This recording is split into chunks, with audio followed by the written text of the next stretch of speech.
it's an update, and I believe we have Kate Drennan with us, who is the Deputy Director of Transportation. Is she here? Yes, I am. Oh, there she is. Okay, hi. Hello. Did I get your name and title okay? Yes, you did. Thank you. Okay. So I'm going to share my screen. I do have a presentation prepared for you today. I'm not sure how much time I have, so that might impact how much detail I go into. Does anyone know? 10, 20 minutes? What? What'd you say? 10 minutes. Is that okay? Yes, I will try to rush. That's all right. Okay. So as my title says, I'm the Deputy Director of Transportation here at Macaque. So I kind of wear two hats. I do regional transportation planning, but I also oversee the Link Public Transit. And that is mostly what I'm here to give you an update on what we have been doing. So I will launch into that. So today I'm going to give you a quick overview, reminder of our services, tell you a little bit about the transit development planning process that we've been engaging in, and talk a bit about some existing and future funding opportunities. So we have a number of services that we offer here in the Dalles and in Wasco County. Just for those of you who might be less familiar, we offer red and blue deviated fixed route in the Dalles. And so that's our routes that loop through the city. It has about 13 bus stops. We really focus on serving high need destinations for folks. We also offer a dial ride, which is a door-to-door service that's scheduled ahead of time. We prioritize medical and necessity rides like to grocery stores, but we are open to any member of the public that requests these rides. We find this is really important to the city and Wasco County for aging in place in particular. It gives our seniors a lot of freedom. We also offer a Hood River route. This is something new that we took on this fall. We go 4 times a day. We stop in Mosier, the port of Hood River, downtown Hood River, Cat. This connects onto Portland. And this has been really important for linking up to employment and those, like I said, regional buses to Portland Airport, Vancouver, and really elsewhere in the Gorge. We also offer a shopping bus. This is door-to-door service, delivery from people's homes to grocery stores and shopping centers in the Dalles. And we also go to Hood River shopping, unlimited stops, no bag limit. This is, again, something that a lot of our seniors use and is really essential for aging in place, and also essential, grocery prescription trips for those who don't have a vehicle. We do a South County shuttle. So that's service to Dufur, Tye Valley, and Maupin. That's something that we have weekly. Again, folks schedule ahead of time, unlimited kind of stops in the Dalles.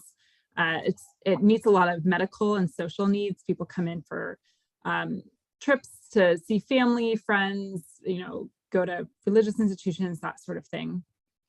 And we have a high school program. And so that's free rides for high school students using their student ID.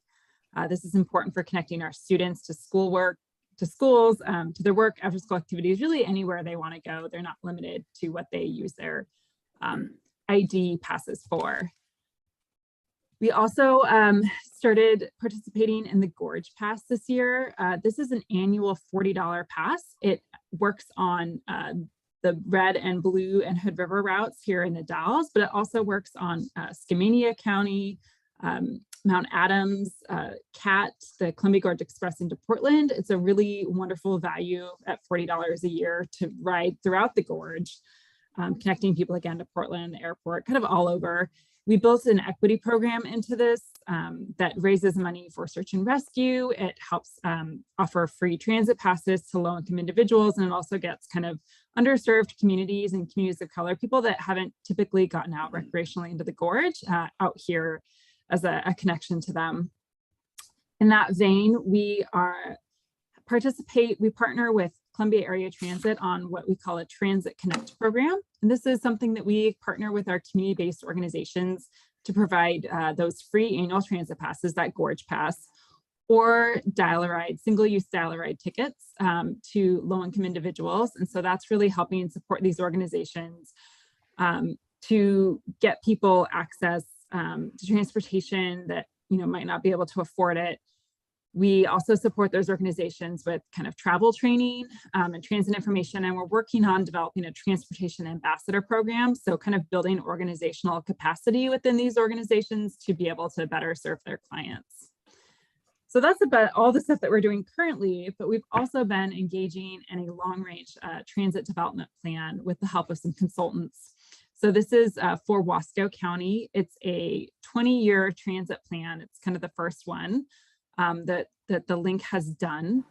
And it's really about providing a strategy for where we want to invest and improve and how we want to fund transit and kind of why we're doing it now. You know, for the link, we've been operating as a dial-a-ride for decades, and we transitioned to these deviated fixed routes, adding those services really in the last few years, a lot of them right before COVID, and then, you know, COVID hit and a lot of ridership dropped off. And so it's, you know, we're kind of reintroducing our transit system to folks.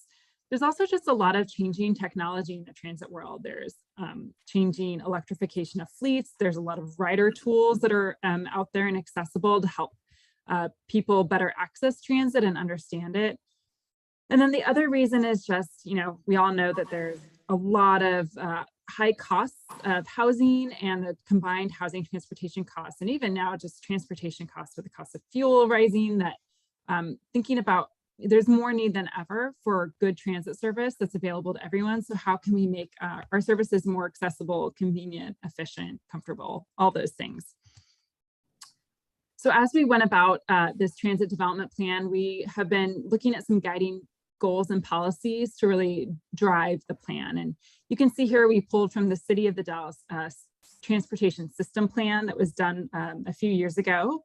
We've also looked at the transportation goals within the City of the Dalles Comprehensive Plan. You know, I've been following the Dalles Visioning Survey and been or the visioning session and been participating in that effort, and did see that some of the key themes were around transportation and alternative ways to get around. And then our 5 goals that have driven the plan, you can see number 4, really customer focused services, that accessibility and connectivity within the Dalles and elsewhere in Wasco County, coordination that's regionally, but also with organizations and agencies within the Dalles, and health and sustainability, both from an environmental perspective, but also really a fiscal sustainability as well.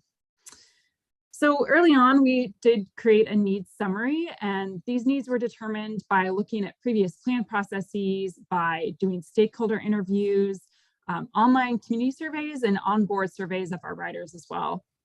And some of the major themes that came out were, you know, a desire for increased frequency, weekend service, improved bus stops and the addition of bus stops, improved efficiency of our routes and just getting where you need to go more quickly, updated vehicle fleet, tools, technologies, and increased education and marketing. One thing we learned is that a lot of people just don't really know about our services, or they think that they're not accessible to the general public, whereas that's not true. They are accessible to any member of the public. So I'm just really diving through here. We are nearing the end of our plan. We have actually an open house online right now that's going on. It's open for 3 weeks. And in this online open house, we're presenting our draft recommendations and taking feedback.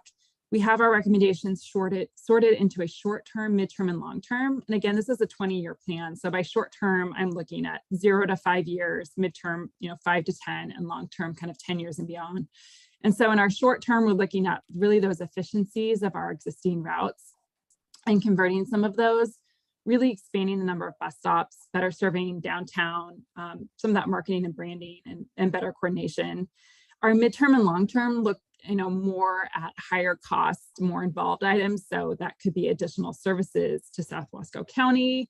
It's updating that vehicle fleet, transitioning to electric or other renewable energies, looking at service enhancement in the Dalles with extended hours. And then long-term, again, increased service kind of both within the Dalles out there, really making sure that we continue to adapt to new developments that are happening within the Dalles at the port, MCMC, the navigation services, kind of all of those big developments that are brewing, and we want to make sure that we're servicing those. This slide shows you one of those near-term route changes that we're considering. Kind of on the lower left is our existing blue and red routes. You can see that they're both loops that operate in a counterclockwise fashion. And so some of the most impactful near-term solutions that we're looking at are adding a ton of bus stops to that blue route and adding a bunch of bus stops to the red as well, but making that red really an out and back rather than a loop. And that's going to be really beneficial for folks because you'll be able to get directly into downtown from the transit center much more quickly. And with an out and back loop, you can get on the bus just going east or west in the direction you're going in. You don't have to sit on a looping bus and go out of direction just to kind of go where you're trying to go. So that should be a really big one for our riders. This is another map of one of the draft recommendations, which is extending our intercity bus that we have right now between the Dalles and Hood River. We heard from a lot of students and staff at CGCC that they're interested in kind of a one-seat ride between the two campuses. Currently, we do have transfers that you line up. You get to the Dalles Transit Center, hop on our blue line and go up to the college on that route. But we do think we have the capacity to potentially extend that route to make it more of that quick one-seat ride. And when not going to the campus, we might be able to on the weekends go directly into downtown as well. So these are the other near-term recommendations that I'm really focused on in the next few years on that implementation side, and things that we are hoping we can do with mostly the funding we have now, but also a little bit of extra competitive grants that I've been submitting. And this first one is that bus stops. We have about 13 bus stops on our deviated route right now, but I'm looking to really scale up our bus stops so that people can easily walk to one to catch the bus, get off closer to their destinations, help bring more visibility into the community. This semi seat, which you see on the far left, is a really great way to it's a very small footprint. It offers 2 seats and a bus sign stop so that you can easily install it. You can scale it up quickly. It's pretty economical, and it kind of provides a lot of awareness of transit within the community. So we're really interested in those. We'll be looking at some additional bus shelters at really high ridership locations. Those are important, particularly if you have a spot where you might have a few people waiting. Again, community outreach and travel training. We've been really focused on building more robust partnerships within the community, letting folks know about our subsidized fares, helping with travel training so that people can learn how to use the system, especially if they need some extra help navigating. In that picture is our operations manager, Jesus, and Sarah, our travel trainer. And so she's really trying to make those connections in the community. And then, like I said, marketing, branding, and education. We've heard that a lot of people just don't know about the services out there. And so making sure that we get information into the community and up our branding game so that people kind of recognize the link and help differentiate us from other medical services within the community. This is just a snapshot of the funding and support that we have in the Dalles. We do have some formula funds that come through the county. Those are kind of our one set of really reliable funds most of the time, and those do fund our dial-a-ride services and some of our other shuttles and programs like our low-income outreach, Spanish speaking marketing, that sort of thing. We spend a lot of time going after competitive discretionary grant dollars from the state, and those have traditionally funded our routes within the Dalles. They also fund our mobility management program. That's when we partner with community organizations or employers. It helps fund our regional transit coordination, things like our Gorge Pass marketing program right now. We do receive an annual local contribution from the city of the Dalles. That's really helpful because those local dollars are what we can use to match those competitive grant funds that we go for. They're really important. They can leverage, that $20,000 annual contribution can leverage between $20,000 and up to $130,000, depending on the match requirements. I applied for some electric vehicles to help replace some of our aging vehicles recently, and it was a 85% state match to a 15% local match. So that's where you see that those local dollars can really bring a huge payback into the community. So they're really important.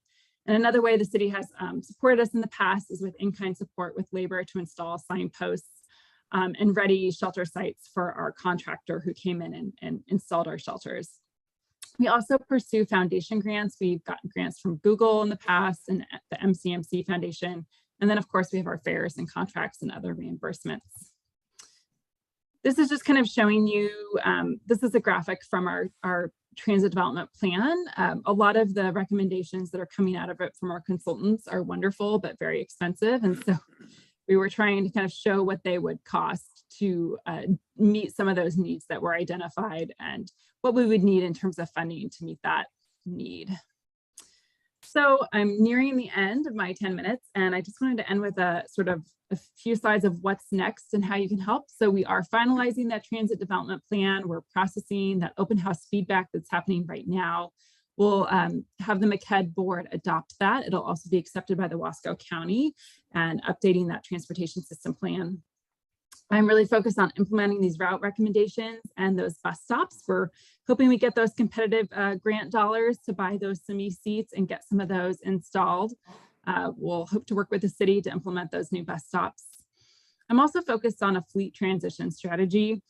We are participating in a pilot program with ODOT to create kind of a fleet transition plan and practices. And I've been talking with North Wasco Utility District about putting in some charging infrastructure for those electric vehicles.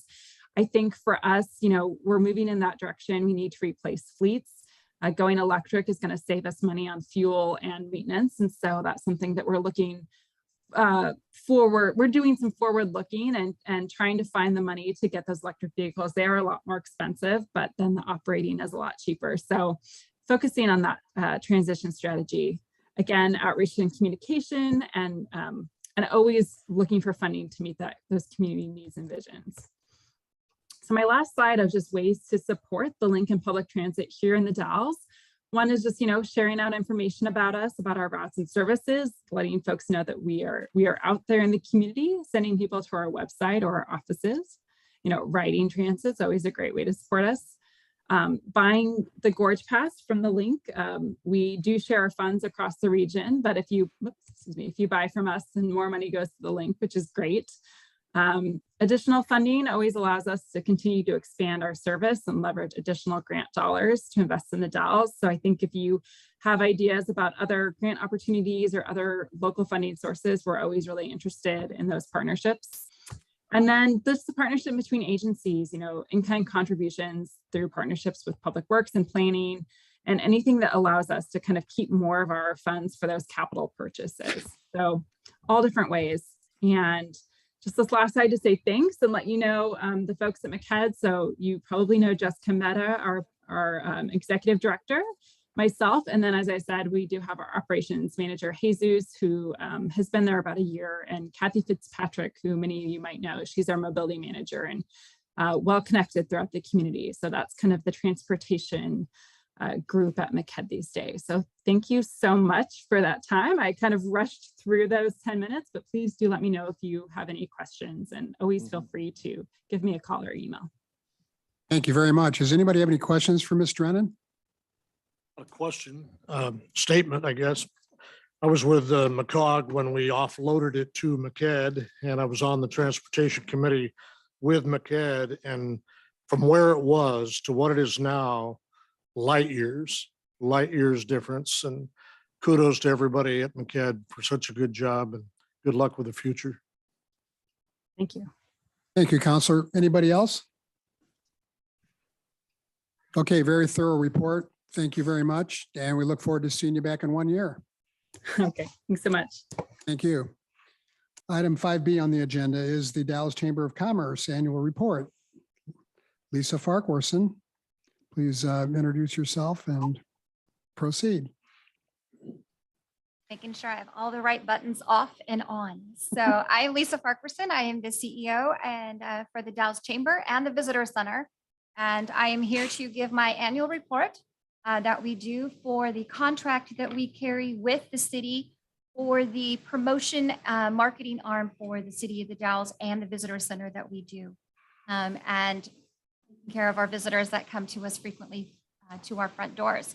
I am actually going to flip this on and see if I can do this all correctly.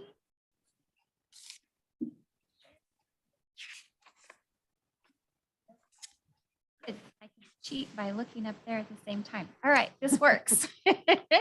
This is great to be back in person. It's been too long. It's been a couple years since we've done this presentation face to face. So I wanted to, you have the basic annual report that we've done. The very first part of this, I'm just going to scroll through quickly. This is what we sent in a year ago.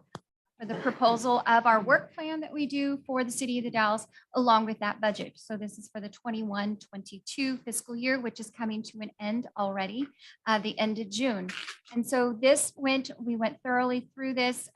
Obviously, some things changed the year before with COVID, and then again with some more COVID shutdowns and different regulations and stipulations about what we could do for visiting, traveling, and for our businesses. So during this whole time, our chamber has continued to market, because if you stop, you will lose that momentum. So we worked hard with the city in keeping that budget, even though our hotels did not have near the stays that they did or what we were projecting. 2 years ago, we projected a 50% loss, and I think we probably came out between 50 to 60 was our occupancy, and we were projecting 50. So we were fairly close with those projections, and I'm really glad that we took that and said, no, we can only do half a budget. Last year, we worked with the city team again, and we did 75% of the 2019 budget. And as you can imagine, 2019, things were a little cheaper.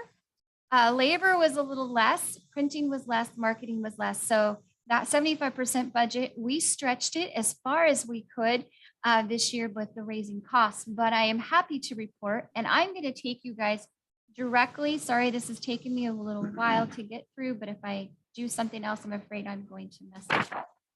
I want you guys to go to this number 2 tab in your book that I brought you guys tonight. This is the lodging report. We're going to go straight to some stats that I'm happy to report out of all of this, where we are. So I will get there just in one moment. So on your lodging report, we get this from Travel Oregon, just so you know. This is created with a third party that they have. They do a sampling of our different hotels. Not all of the hotels are included in this. A large portion, and we happen to know this is Wasco County on the reports, but we've talked to them, and the only hotels that they sample from are from the Dalles. So we're almost all the way there. This is our data that we get to own and use, and right now it's the best data that we do have to measure what our tourism is doing. The lodging report is the one piece that gives us a true measure as to our working. And if you look, right. So this is broken out from July of last year to June of this year. And obviously we don't have the reports from March through June. The lodging reports don't come out until the end of the month following the month that we're trying to get the numbers for.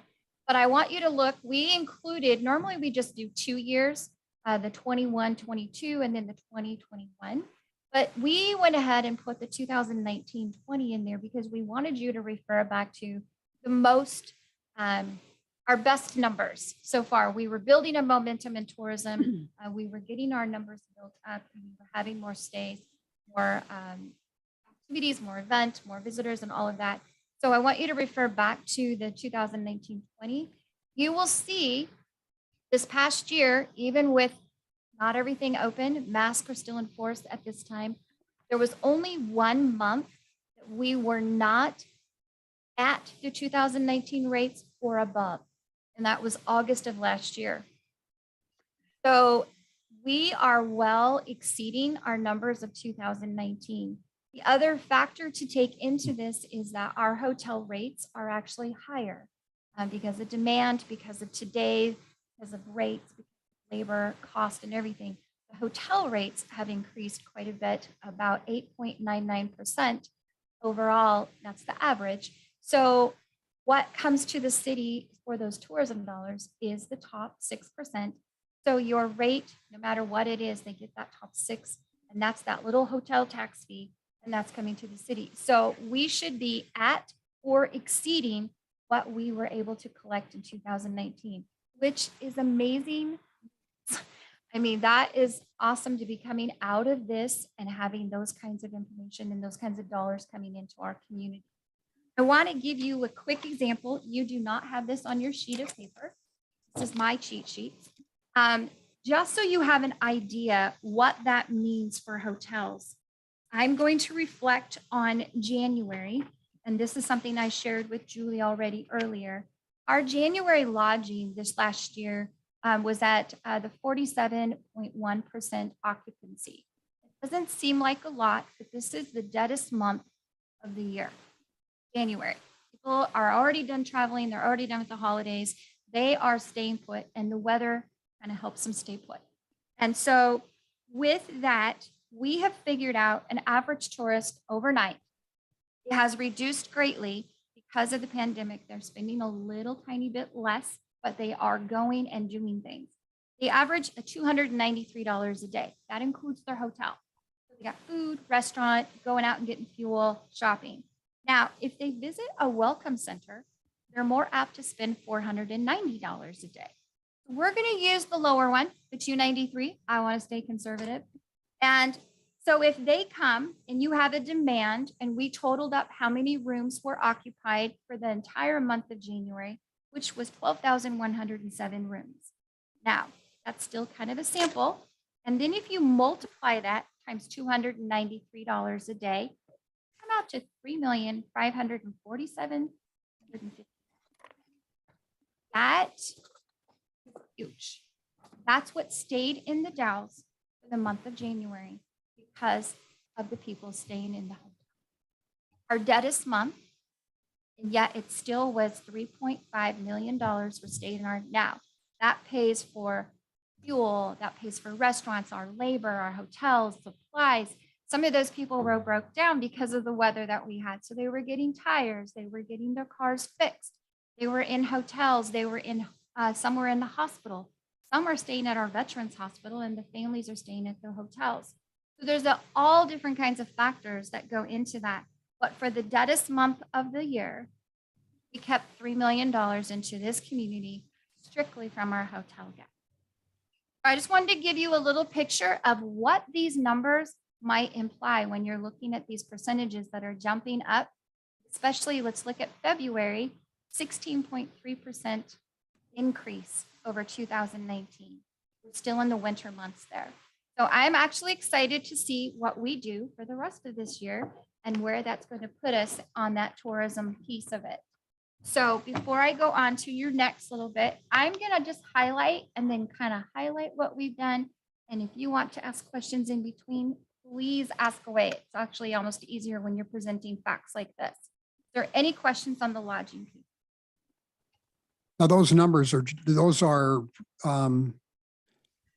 the occupancy numbers Yes.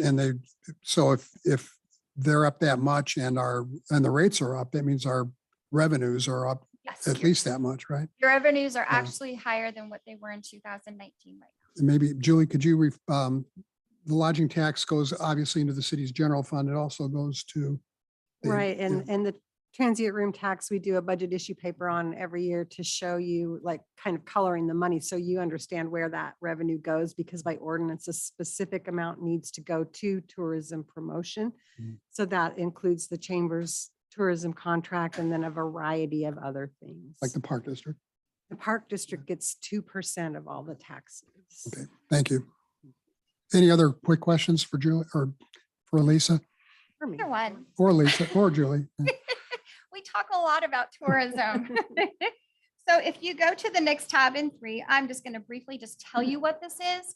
It's very, just tells you exactly. We keep track at the chamber of who walks in, who calls us, if we send relocation packets, if we're sending welcome packets, if we've done brochures with the cruise boats for the Charm Trail, which we kind of took a break just for the last couple of years for lots of different reasons.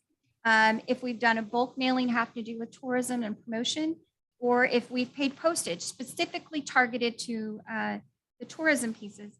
And then we also like to keep track of where our visitors come from when they do walk in. So we try to capture which states they are from and all those different facts. And then at the bottom, you can see a comparison of where we were from 2012 all the way through 2020, just so you guys have a reference of some of our history. Now you see the last 2 and 3 years, obviously things have gone quite a ways down as far as walk-ins and those types of pieces, but we are getting the attention on our websites, we're getting the emails, and also asking us by phone, what is there to do? Our community calendar is one of the most hit pages on our entire website because people are looking to see what activities and events are happening because they are wanting to just be out and do things. And so that is what that piece is. Is there any questions on that piece? Okay, I'm going to take you to the website, tab number, I believe it's 4. We also track and keep track of our analytics let me get this caught up. Sorry, I forget I have 2 different things here going at the same time. So our website and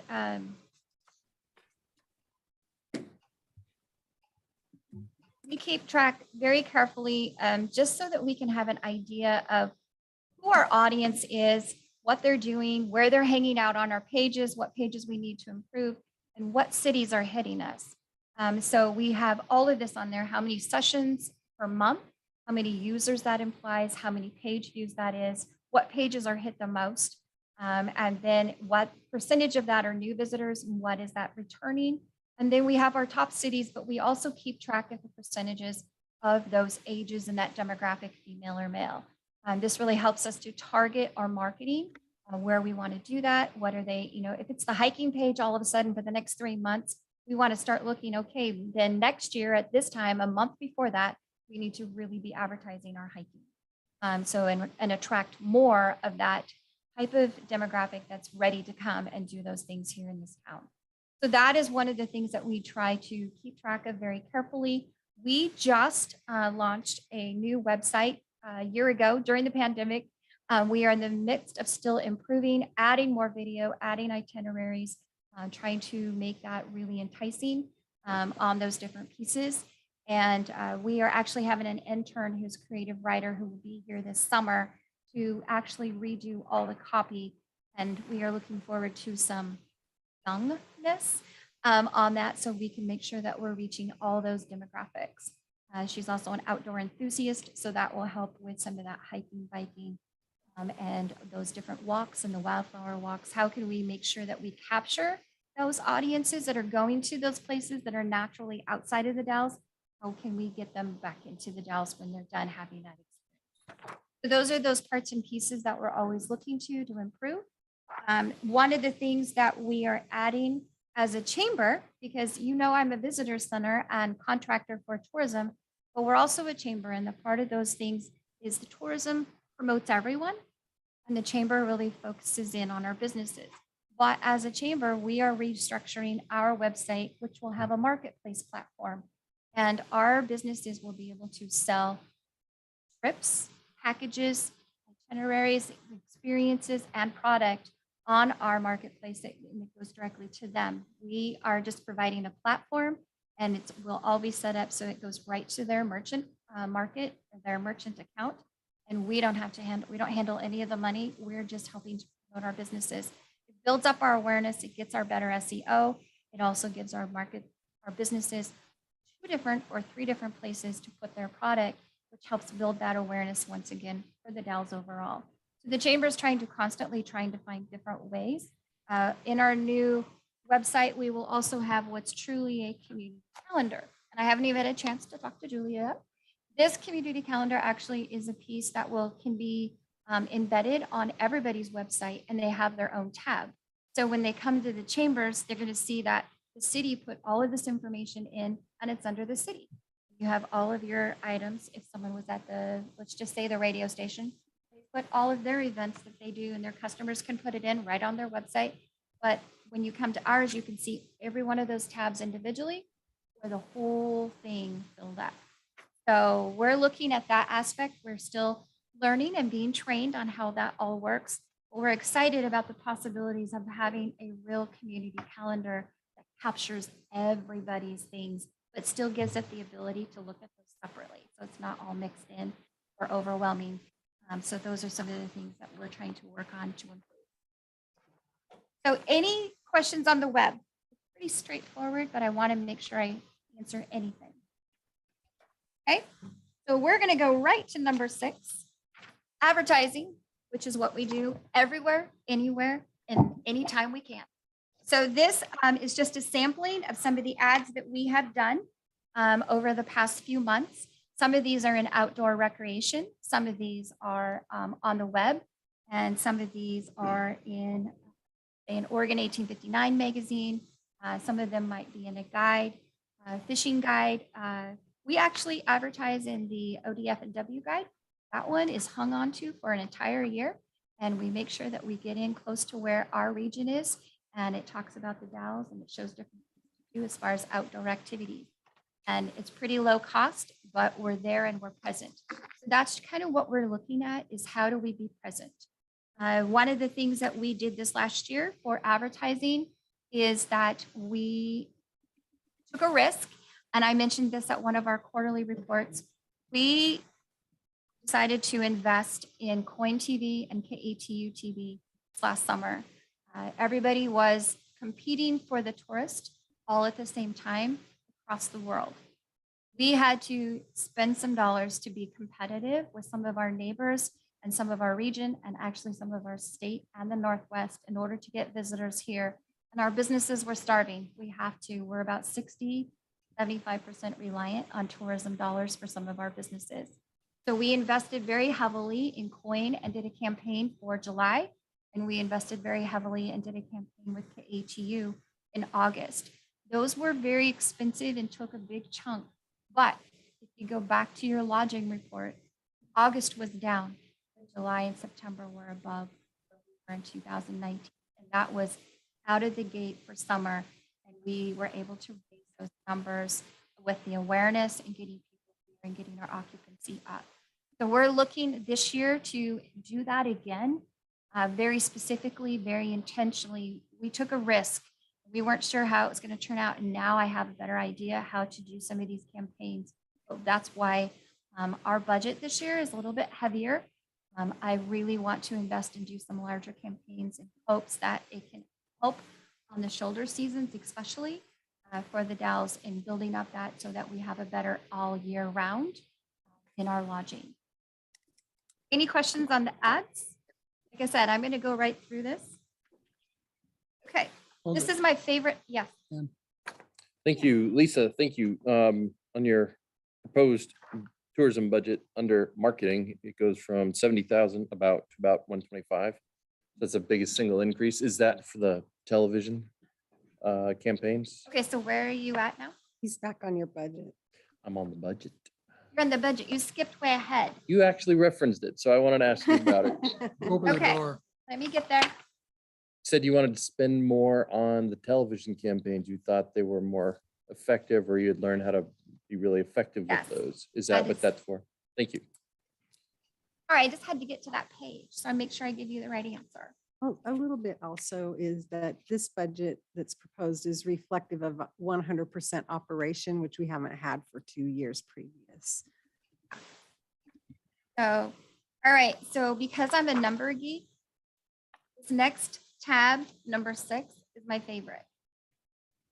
So this is media coverage. And as you can imagine, it's really hard to measure tourism, like I said. So your lodging is one of them that helps with those facts.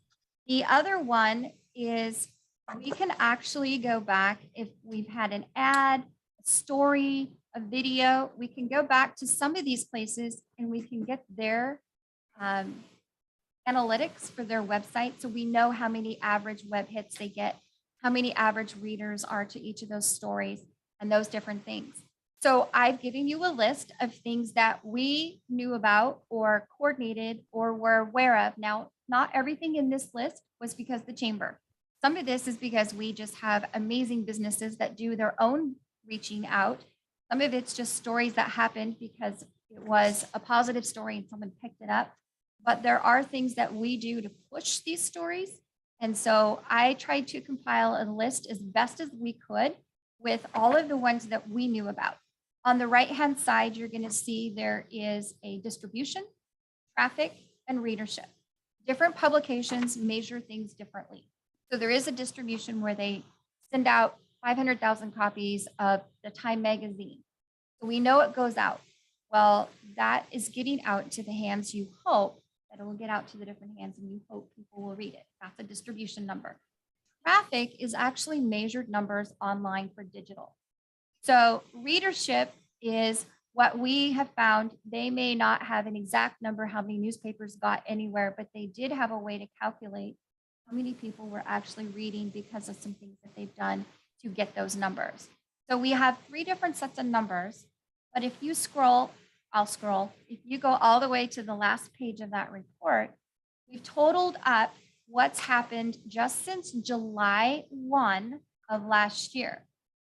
You will see that in that traffic number, which this is huge because this is the online presence. They're seeing our articles, they're seeing the video, they've seen the TV show, all of those. We are at 1 billion, 1.5 billion for our exposure for specifically things about the Dalles. So this is a huge number, and I'll let you, so you got this digitally, correct? Or no, you will get this digitally. This is the report that Izetta will send out to you digitally. You'll be able to click on these links that say click here for story, and you can go through those different links and read those stories, or the ones that say video, and that will take you to that story that was aired. And I will tell you right now, part of our boost that happened was the Discovery Channel with the episode of the monsters, and it was on sturgeon, and they did it in Lake Chelan and also here. Well, we were picked up in stories in Seattle, Portland, and Bend, and a couple other outlying cities picked up that story about Lake Chelan and Dalles, and we were all over the place, including being broadcasted on Animal Planet with that TV show. So they were a fun crew. I took them out to dinner, and it was the first time anybody in all of the movies, all the shows that he's done in filming, the first time any city had greeted him. Very first time, which blew me away. I had goodies bags for them. I took them out to dinner. We took them to Barjoy. We took them to Shiloh. We took them Grinders coffee because they were all dragging one morning. So they had never, ever been treated like that by any city that they filmed in. So they still communicate with them. It's always great to have that relationship and that connection. So, and they want to come back. So that is one of the factors in here that we work hard to do. It's fun doing it. It's an amazing story to be able to do that. So is there any questions on that before I go into some of what I hope to do? Okay. Try to keep it brief. This is just the exciting part of what I do. So this is my proposed marketing work plan. You'll see some very similar basic things, overviews that we've always put in, our objectives, our targeted audience. We're always looking to see those because of the type of community that we have, what that means that we can bring in. Our targeted areas, we tend to do better with areas that are 5 hours or less drivability. And so we really try to target those with ads, different things that are going on. This is where my ask is a little bit different than normal. You will see a new data tool. It's called Datafy. We found out about this in the industry, and I told you a couple times, our tourism measurements are the hardest ones to measure. We rely on the hotel lodging tax. We rely on businesses telling us if they did good or bad. And then we also rely on looking to see if our advertisements have an analytic to go behind it. They have developed a new tool. It is called Datafy. The scary part of it is Big Brother in the sky. They are collecting data, but they're going to collect it no matter what. So we found a way to retrieve that information for tourism benefits. So they can set up, it's a geofencing, and they can set it up to just your lodging property, or just your downtown, or your attractions can have a fence around them, or even the cruise dock can have a fence around them. Or you can do events, or you can do all of those because you can set up so many geofences. So every month you receive data on those different parts and pieces. That data is all done through cell phone usage. And then we receive the reports, and we can disseminate those to our partners to help us look at who is visiting us, because it will tell us where they came from, what zip code they came from. It tells us if they have that data, if it's a female or a male, or even their ages. But we can see which stores they're going to. We can see if they're at certain attractions. We can see our numbers at events. So finally, maybe I can know exactly how many people come to Cherry Festival. Because we're just stabbing right now. We're counting people on a block and then every 3 hours counting them again and then doing the average. But now we can see, but we could also see what those spending habits are. Are they running to a restaurant? Are they going to a store? Are they just seeing the attractions, or are they going off and doing the hikes? You know, they're disappearing off that grid, which means they're not doing an activity in our downtown. This data is crucial, and all the DMOs are so excited. And DMO is what I am for Travel Oregon's definition. I'm a destination marketing organization. So we're super excited about this. Yes, we're all a little geeky when it comes to numbers, but these are numbers that can help us exactly look at who's the demographic I need to attract, because this is who's coming. This is who's making it here. How do I get more of them? Who's spending money? Because those are the ones I really want to attract. You know, are they getting to the attractions? Okay, how did they get there? You know, did they just show up? Are they just going there? Or are they visiting the rest of our town after they're done? So we can look at some of these patterns and some of these things all from this data. It is not cheap. It is pretty expensive. I'll be upfront, it's $20,000 a year. And that's why I'm asking for it from the tourism, from the people who are staying at our hotels and paying that transient room tax, not from our property taxes, not from economic development, even though it's going to help us drive our economic development from a tourism angle. I'm asking for it from the tourism piece to pay for this. And then I will be sharing these reports with all of our partners, because this could help with our college, it could help with our port, it could help with our city, Main Street. It could help so many different things in being able to back some of this thing up with data. What works, what doesn't work? How do we make it better? So that is one of the tools that I'm asking for in the budget. So that's part of the increase on that. And it's a separate line item in that budget. I'm going to quickly, do you have any questions on that before I go on to just highlight some of these other things? Have there been a lot of other cities or chambers that have utilized this? 3 right now, and you know one of them. Cannon Beach is one. Jim did not believe the data he's getting. And he's the director there for the Cannon Beach Chamber and Visitor Center. And he said it is telling a story that he's never got to see before. And it's given him an understanding of really how to better target those tourists and how to have a better tourist, one that might spend more money but leave less of a footprint. And so those are some things that he's looking at with those pieces. Our region is looking, but if our region does it for the Mount Hood Gorge region, which is dictated by Travel Oregon, we would only be able to have one little tiny aspect, because they would have to do an entire region with one subscription. And I really want to sink my teeth into this and be able to do that. There are several other chambers that are looking at this. We just heard about it in the last couple of years. And so I've been trying to figure out, I applied for a grant twice and did not receive the grant funding for those things, but it's so new and it's very tourism driven. So it was understandable why those grants were not awarded. The other piece with this is once you sign up, you do receive 3 years of historical data. So that is something that they've done as far as a policy, so that the chamber or visitor center has something to compare to. They have a trend to look at. They can see some of those patterns, and not just giving them 1 year and then having to wait 3 years to build that, so they can see where that trend and pattern's going. You do get 3 years of historical data with it. So I might be looking at my computer screen for a while if I do this. But I am excited because we're always wondering which avenue, which markets, where do we want to go? How do we want to do this so that we do a better job for our entire community? Any other questions on that piece of it?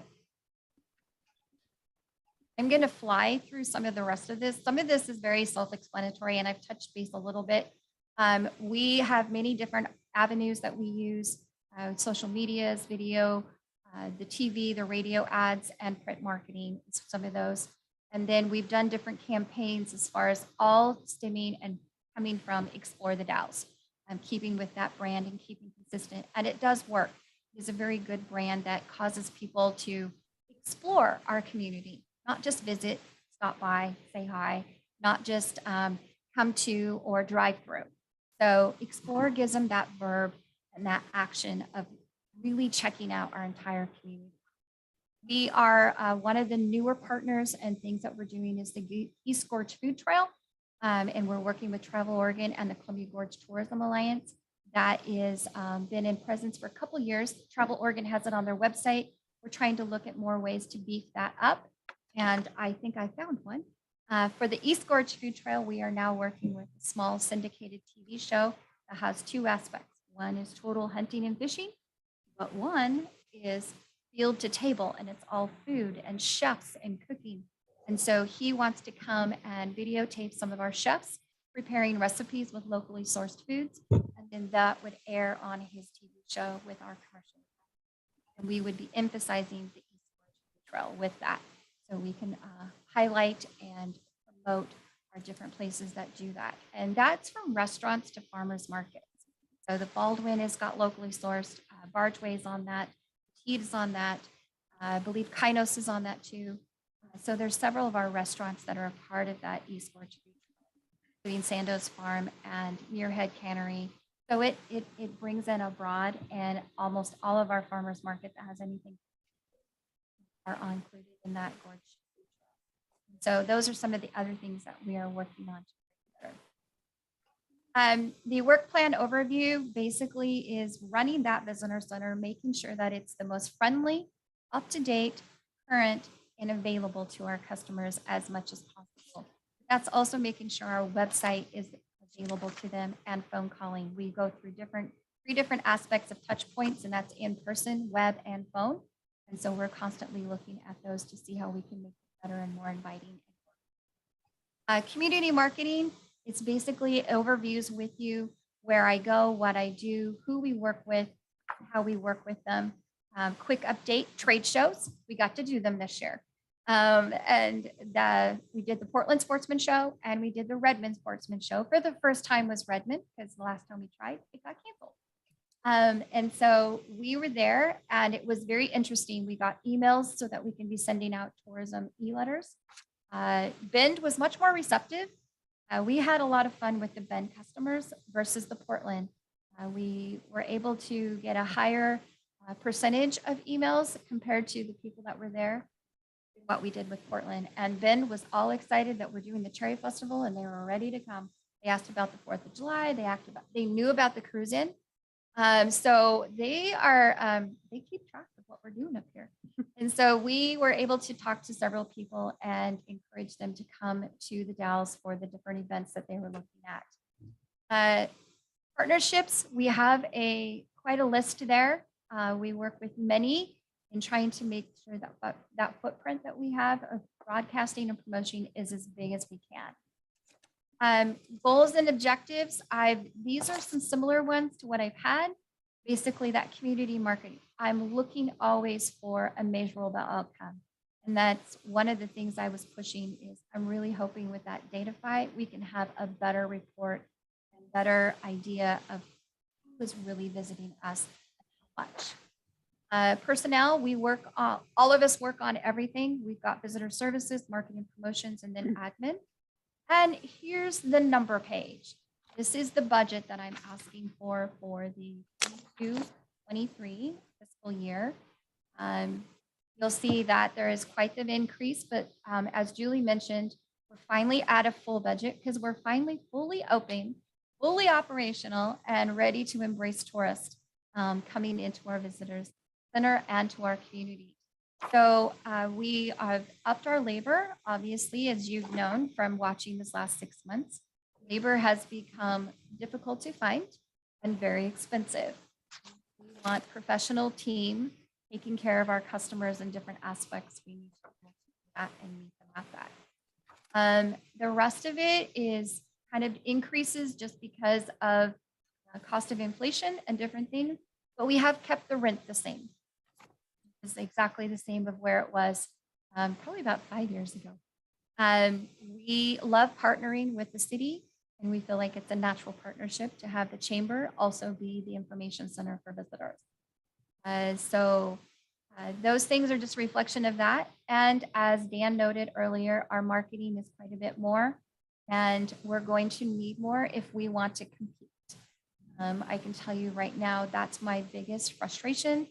Sometimes it's not frustrated at our community. It's just I hear of other places who are high in their tourist numbers, and then they tell me their budget that they have for marketing, and it's a little surprising and shocking. It's like, okay, we need to step it up if we can. And so I hope to incrementally over the next few years raise that up so that we're doing beefier, bigger campaigns to help with our tourism of that. Public relations is working with the digital marketing. Once I have information of where to be attacking, I will be, because obviously that gets us bigger impressions, as you saw on the traffic on those stories. And then the tourism grants. If some of you are not familiar, this program started a long time ago where we give out event grants through the TRT, the Transient Room Tax. Someone's doing an event, they can apply for a grant, and this goes towards their marketing effort so that they can be advertising and pushing and promoting, whether it's making flyers and posters or putting ads on digital or actually purchasing ads to give them a boost, because we know that that's the most expensive part to this. We will aid them, help them, support them. And a lot of people have come to us and it's like, okay, how do you do this? How did you promote this and that? So we do help them and support, but we are asking for more dollars. Our businesses are still hurting. We feel like 2,000 is still low, but if we ask for 30,000 for those grants, we're able to award 15 of them over this next year of $2,000 each. And that can go a long ways with some of these smaller grassroots events that are still getting attention and pulling. And then obviously printing and binding, we do the Explore the Dalles brochure, and printing is a little bit more expensive now. And so we are distributing those through the certified folder program at the Travel Oregon's main gateways. And then we're taking those to trade shows and having them in the lobby. And we work on getting those outward to any places that we can. And we're working with visitor centers that are not necessarily with certified folder. We swap. We'll send them a box and they send us a box of things, brochures, just so that we can help cross promote each other. And some of that cross promoting is from one corner to the other of the state of Oregon. But visitor centers like to help each other and work that way. So that's one of those aspects that we do. I have just a quick couple highlights, but is there any questions before that? Mr. Mayor, I have a question. Yes, Councilor Long. Thank you. Lisa, you have so much fascinating data. It's just increased exponentially over the last 5-6 years that I've been listening to your reports. It's amazing. One thing I'm just curious about, and thanks for sending the electronic file, by the way, so that I could go through it with everybody else. Do we know how many people are repeat visitors? So like they've come here in the past and they decided to come back and see more? I do not. Okay. But I would if I had Datify. Thank you for that segue right there. No, actually, it would help me because it's based on a cell number and a zip code. So then I would be able to track and see if that happens again and be able to see those returning visitors. Now, if they don't use their cell phone the way that we hope they do, that, you know, that's that part that we take a risk on. But for the most part, it does track by cell number and zip. So we would be able to see at least some repeated patterns. So like just say this person from John Day, and then the next year, another John Day zip code, and then the next year, another John Day zip code. Well, I need to talk to the travel agent down there because they're doing a really good job. Or it's that repeat visitor, and is it for a specific event? So then we can start looking actually and drill down in that data and know, oh, it's every July 4th, they come up and see the fireworks, or they're coming up for the cruise in to see that all the time. So there's some things that we can do by cross-referencing that data with the dates and the cell numbers. Yeah, oddly enough, this morning I just watched a segment on the collection of data like that and how they cross-reference it with so many other sources that they can really know a lot about somebody more than just where that cell phone number went, but right down to how old they are and, all kinds of crazy stuff, which is a huge violation of our privacy. And then we turn around and want to use it for good. So I know. So kind of it's exciting though, yeah. for that It- purpose. It happens, so I might as well take advantage of it, right? I agree. Thank you. Yes. So just real quick, Token Wall was a program that the city funded for us during COVID. It was to support small businesses and to help businesses get people there in the midst of craziness. And we were able to do that. We have 34 businesses participating, and we still have room for more. It did not cost the businesses anything because of the grant from the city to do this program. And you'll see in your little packets on your desk, each one of you have one of those tokens, a different one. So you might have to trade if one of you doesn't go to that business. But they're basically coupons, and they're very unique, and they're wood from the workshop. And it has done a tremendous fun business. What we do is a person comes in, they said, oh, well, I really kind of want to do wine tasting, but I like this and this. So we go and gather the particular tokens that meet their likes. And we've just given them a little bag for an experience with a little discount at each one of those businesses. So And they're they not love it. chocolate. No, chocolate's only for a few people, and I gave it to you guys. Oh. Darcy, yours is sitting here waiting for you. So I will definitely come get it. okay, so And that I token will. wall, and we just have to say thank you. It has been a huge success. We also use those coupons in promo baskets. So when we send them somewhere else, we decorate it up with the little tokens inside of it, and people just love it. They love the whole program. So it's getting attention and it's getting people into the businesses. I was trying to think, theme tours, just real quick, get to have them again. This is where I work with the publications one-on-one. I will bring them in and we woo them and we wine and dine them in hopes that they'll fall in love with our community, which isn't really hard. And then they'll do a feature written in a publication itself or on the web. And we know already that the written features bring in a lot higher demographic and results from that trafficking and that different pieces on the web and getting us a better exposure. So we try our hardest to really make sure that we're getting out and doing those publications with those FAM tours. And we're excited. Both our region and us will be doing FAM tours. Again, I've already got one gentleman lined up. He is an editor for 4 different magazines. So I have a better chance of getting those because not all the publications will print, even though you pitch a story. So we are trying to be very picky and choosy about who we are bringing in. And when we do that, and when we tell them that we pay the expenses, they're more apt to come. A lot of our publications are hurting because nobody had advertising dollars the last 2 years to advertise them. They are still being read and still being purchased. So those are some things that we are trying to do that. Last 2 comments before more questions. Chamber is constantly trying to make sure that we're at the table in other establishments, other organizations, and other boards.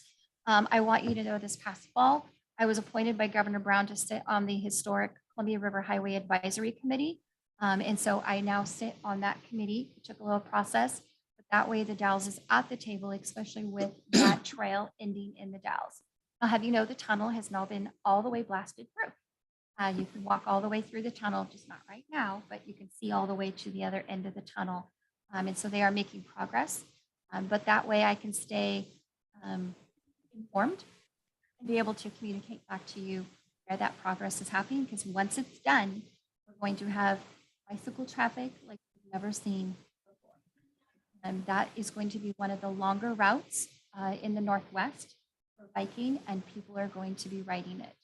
So I want to be stayed informed and then making sure the Dalles is at the table. I also am the treasurer for the Oregon State Chamber Board. So I'm making sure that we're at the table so our voices have a little bit bigger footprint and bigger impact when it comes to needs of our businesses here. We made sure that I was remained active with that group during some of the pandemic legislation and just making sure that we got that information to the businesses and that feedback was getting right back to the Oregon State Chamber, so that we can do what we can to help our businesses stay successful in our community. So those are just a couple of the places that I try to be at. so that we can have a bigger impact for our community. Any questions now that I just, Any questions for Lisa? Any more questions? Yeah, You're missing an income page where all of your income comes from. We just have the spending page. the I don't get my We income, don't get any. the contract. contract. Okay, but there are other grants and other things that fund the chamber besides the city, correct? So the chamber is funded from from membership, but that's the chamber's piece of it. This is strictly a contract to do the promotions and marketing. So, and just like any other contractor, you wouldn't be asking a contractor what is their full revenues, even though you're one contract of that. So the chamber is a private nonprofit. We are supported by membership dues. But this contract with the city is spelled out exactly what we have to do, perform and provide for the city. We enjoy doing that. How much did we do last year? It's on your back page on the budget, right before the 8th tab. I went and put the 2019-20, the 2021, and the 21-22, and then what we're asking for 22. What a comparison. We were at 50% of budget for the 2021. We were at 75, a little over 75 because we had some additional funds come in for the 21-22. But for the 2019-20, it was a full budget at that time. And this will be, this has been put in the city's budget for 2022-23 and will be the subject of our budget committee meeting on, do we know when that is yet? May 2nd, is it? May 2nd? It's his full amount. Right. Yes. That's what we proposed. That's what I was trying to get out. Sorry. Did you have a Yes. comment, Julie? I do have Yeah. one comment. Mhm. While you were operating at 50% and about 50% staff, you took on 2 grant cycles for the city so that we had the money in our economic recovery funds and we were having trouble getting that money out the door to the businesses that were hurting. And I just want to say thank you. That was a lot of work. You're welcome. Thank you. And we did the same thing with Google at the same time. There was 3 different Yeah, grants yeah. within 6 months, but it made a huge difference for our businesses. And there was nothing more gratifying between that and the PPE program of giving them boxes of supplies. We Yeah. did $1.2 million Yeah, to those businesses. And it was like Christmas every day. it really was. And it was just amazing to me that you may not have been able to do a lot with tourism because people weren't out and about, but you saved a lot of businesses and I just appreciate you. Thank you.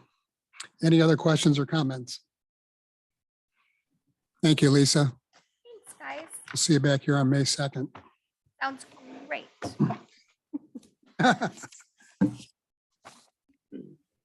Okay, item 5C is our employee recognition program. The employee recognition program for the city of the Dalles recognizes employees annually in 3 areas: excellent customer service, innovative thinker, and team player. Both employees and city council members may nominate a deserving employee in one of 3 areas, those 3 areas. The mayor, city manager, and human resources director review the nominations annually and select the winner based on each area. While all nominations received were very strong, the winners were unanimously selected by the review group and have or already have received a plaque. I'll hold up the plaque. This is what they look like. All 3 of our award winners are with us tonight. The first one I'm going to introduce is Jill Hoyanga in our Public Works Department. She's on our Zoom screen up there. She just waved to us. Jill was nominated and is receiving the award for the Team Player Award, and she was nominated by Eric Hansen, Assistant Public Works Director. The following bullet points are just a few of the reasons why I would like to nominate Jill for the Team Player Award. Jill has taken on additional tasks and has excelled in those areas, which include the risk and resilience assessment and the emergency response plan, which saved the city an estimated $50,000 as those projects were planned to be contracted, as well as the local limits program and the mercury minimization plan. Jill has the ability to multitask and complete all of her duties on time. Timelines for regulatory compliance can be challenging to adhere to, but Jill routinely stays on schedule. Communication with our customers is a key element in the industrial pretreatment program, and Jill excels in this area. Her documentation of contact and conversations is unparalleled. Her language and press releases are clear and to the point, which is desirable for our citizens. In addition to her public works duties, she has taken on strong roles in the city's website update and records retention systems. Congratulations, Jill. How about a nice hand for Jill? Thank you. Thank you very much. It's my honor to serve. The next award is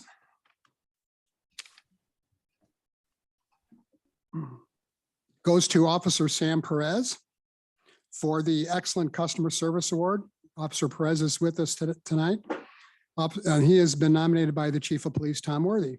Officer Perez has demonstrated exemplary customer service, aptitude, and attitude toward his job as a police officer for the city of the Dalles this year. Officer Perez never hesitates to take on any call or assignment and approaches his work with a positive attitude that is reflected in his interactions with the public.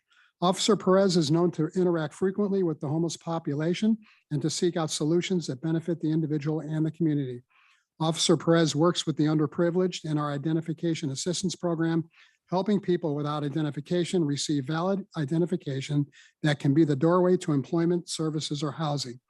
Officer Perez actively passes on his knowledge and skills to new officers as a field training officer, ensuring that this approach to service will continue within the department.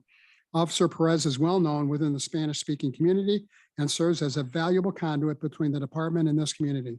Officer Perez accomplishes this all while consistently having some of the highest activity levels of any officer in the department.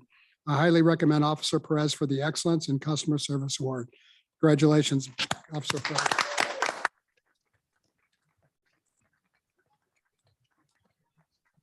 Would you like to introduce your sidekick to the?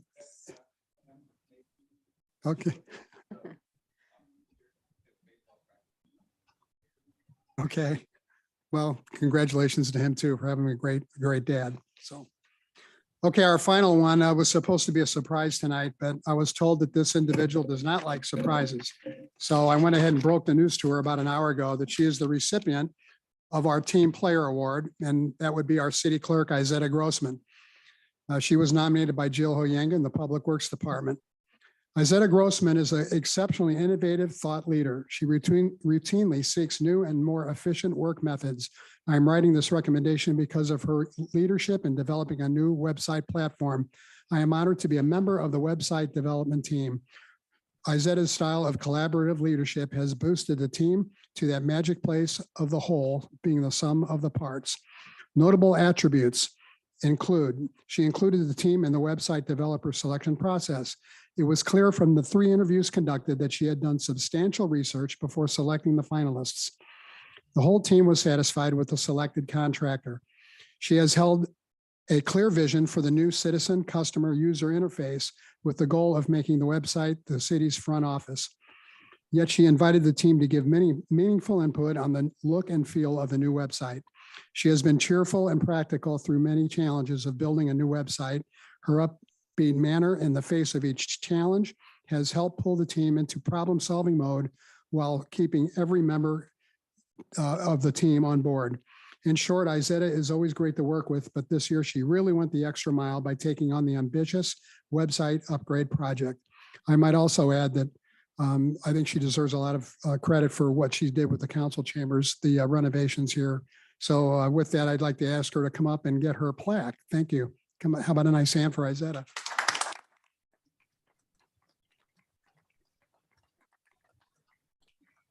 Just lost it. There it is.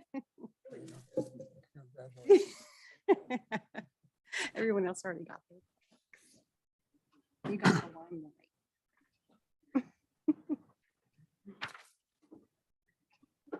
I don't know about you, but I wish we had been able to surprise her. See the look on her No, you face. don't. Okay, item 6 is audience participation. During this portion of the meeting, anyone may speak on any subject which does not later appear on the agenda. Up to 5 minutes per person will be allowed. Citizens are encouraged to ask questions with the understanding that the city can either answer the question tonight or refer that question to the appropriate staff member who will get back to you within a reasonable amount of time. If a response by the city is requested, the speaker will be referred to the city manager for further action. The issue may appear on a future meeting agenda for city council consideration. Is there anyone in the audience who would like to speak to the city council or on Zoom for up to 5 minutes? Mr. Brown, please give us your address for the record. From my wildest dreams did I expect to be sitting in front of the council, asking them to generously fund the police department, because we don't have enough police presence in this town. We need a police presence that's proactive, not reactive. And code enforcement's the same way. I think there should be another half-time person in code enforcement. Those two pieces, the police and the code enforcement, are probably the most important pieces, the foundation of the quality of life in this town.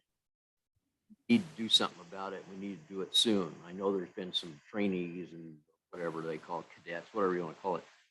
People are a year out. We need a police department that's proactive.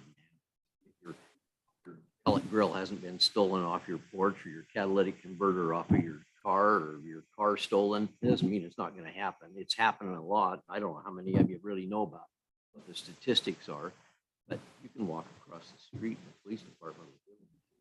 You really need to know what they are. Things aren't as peachy as you think they are. Really all I got. Normally, I'll be back next time Welcome back. on the streets. I don't think there's anybody here on the council that would disagree. And I do think that we do have numerous shortages in the police department brought about by a lot of either transfers. We're trying to attract more police officers with $10,000 bonus programs.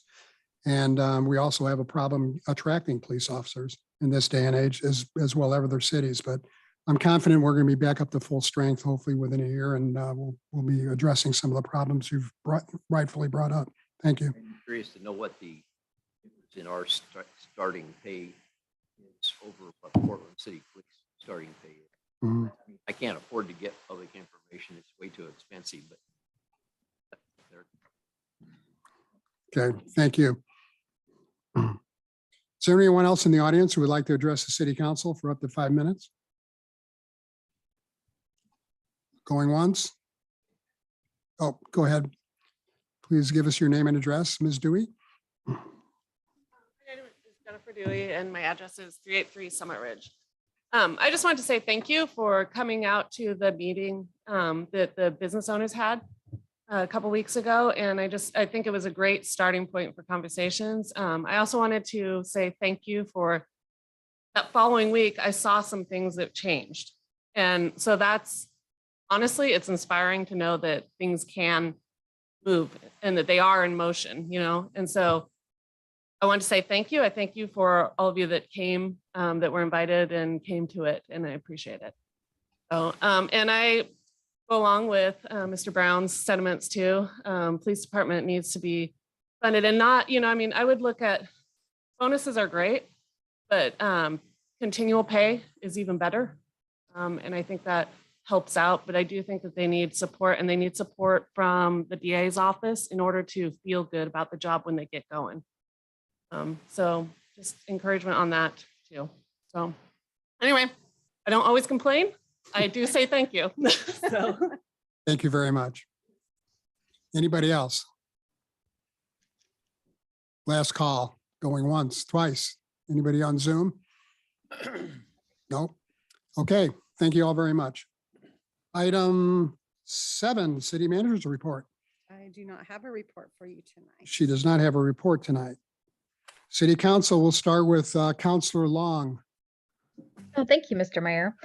So over the last 2 weeks, I basically just had a bunch of meetings. I met with you and some other counselors. I met with community members and also community partners. Thank you. Councilor McLaughlin. Thank you, Mayor Mays. On Saturday, March 25th, the community outreach team departed for Washington, D.C. for the semi-annual trek to our national capital in pursuit of economic stimulus funding for our city and to express our consensus related to issues affecting our community. Representing our community was Marta Cronin, President of Columbia Gorge Community College, Andrea Kloss, Port of the Dalles Director, Greg Weiss, Port of the Dalles President, Steve Kramer, Wasco County Commissioner, and I was along on that trip.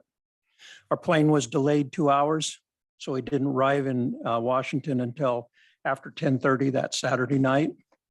On Sunday, our team met for final preparations for Monday. Monday morning, we visited with staff of the National Association of Counties and then later with the National League of Cities. Both of these meetings produced an amazing amount of resources for grant opportunities, which thank you, Izetta, for helping me today. And those packets are on the table in front of you. In my opinion, the networking information gathered made this session extremely valuable in our quest for finding economic opportunities for our respective agencies. On Tuesday, we met with Congressman Jamie Herrera Butler, Congressman Cliff Bentz, and we had a virtual meeting with Senator Murray. Wednesday, Senator Wyden and Merkley took time from the floor of the Senate to come in and visit with us for at least 15, 20 minutes. And that was very, very good. On Thursday, we had more follow-up meetings. And then 2 of us departed the Reagan Airport and we arrived home at about 3 o'clock in the early morning. We were delayed because of weather from Washington, DC. Some of the projects that we talked about were Columbia Gorge Career Tech Jobs Investment, seeking $1.35 million. Port of the Dalles Fire Recovery. On July 4th, the marina had a fire out there, which destroyed one portion of that. And it had a small amount of insurance, but not nearly enough to cover it. So they're seeking $1.4 million. Port of the Dalles Redevelopment Industrial Land Acquisition, $3 million. Collaboration to create a healthy community. This is the project with the Kramer Field and the 37 acres on the Google property. So that's still pending and there's no financial ask at this time.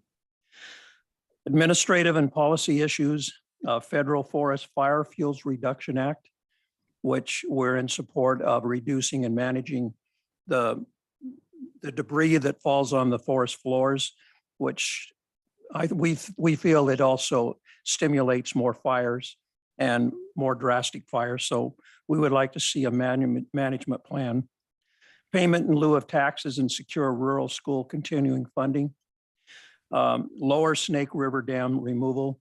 We're in opposition of the removal of those dams because of the impact on irrigation on the Columbia River.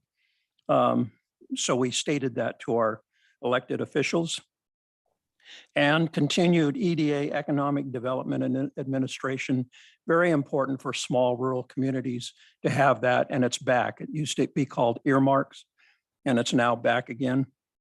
And the only other thing that I bring back from this trip was the number of grants are astronomical coming out of Washington, DC, but you have to know how to apply, you have to know where to apply, and there's a procedure. So I am in favor of investigating and maybe merging and having one grant writer between all of our different entities and agencies that represent, and we can go after some of those monies in Washington, DC. That ends my report. Thank you, Counselor. Counselor Randall. Thank you, Mayor Mays. On March 30th, the Historic Landmarks Commission met and introduced a new board member. And you may recall Scott Stevenson, who gave the art committee report at the last council meeting.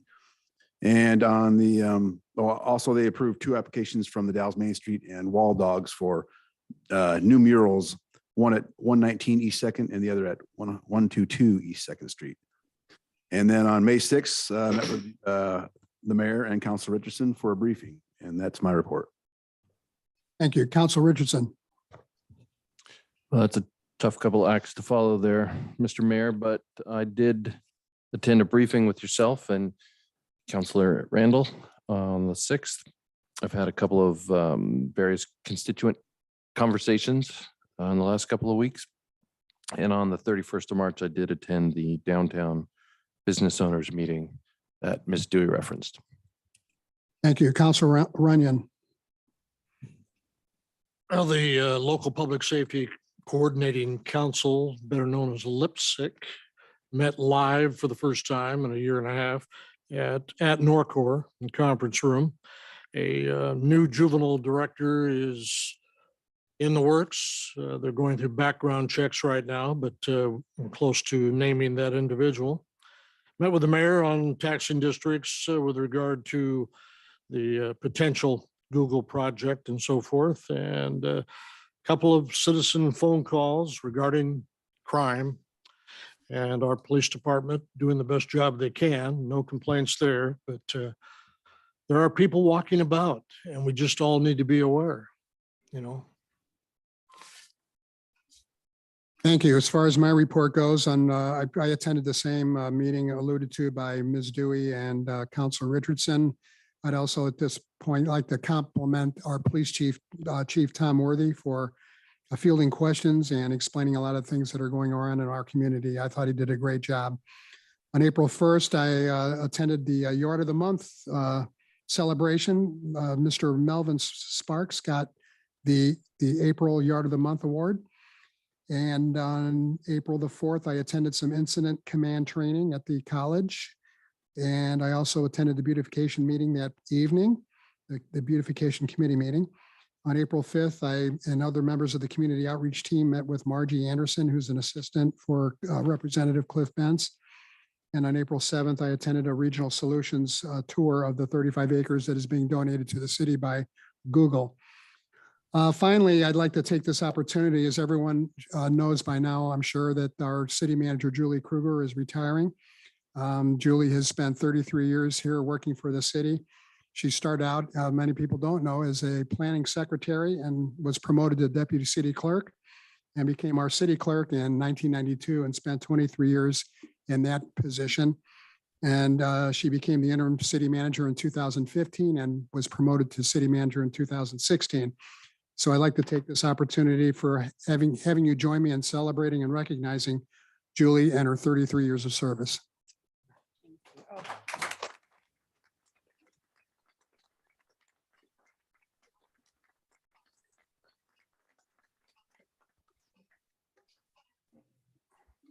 Did everything except be on the council. I'm sure you'll forgive Julie for not making a speech at this point, at this time, maybe a little later.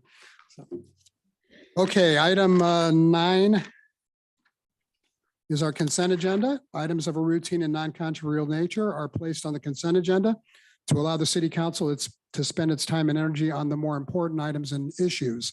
Any counselor may request an item be pulled from the consent agenda and be considered separately. Items pulled from the consent agenda will be placed on the agenda at the end of the action items section. Tonight, we have 3 items on the consent agenda: the approval of the March 28th City Council meeting minutes. Second, a resolution concurring with my appointment of Kelsey Elsheimer to the Beautification Committee. And we're declaring certain public works equipment as surplus property. Is there a motion to approve the consent agenda? Mayor Mays, I'll make that motion. Thank you. I'll second that. It's been moved by Counselor McLaughlin and seconded by Counselor Long to approve the consent agenda. Is there any discussion? All those in favor of the motion, please say aye. Aye. Aye. Any opposed? Motion carries. Thank you. Item 10A is a contract for the annual sanitary sewer lining project. And I believe that would be Mr. McCabe.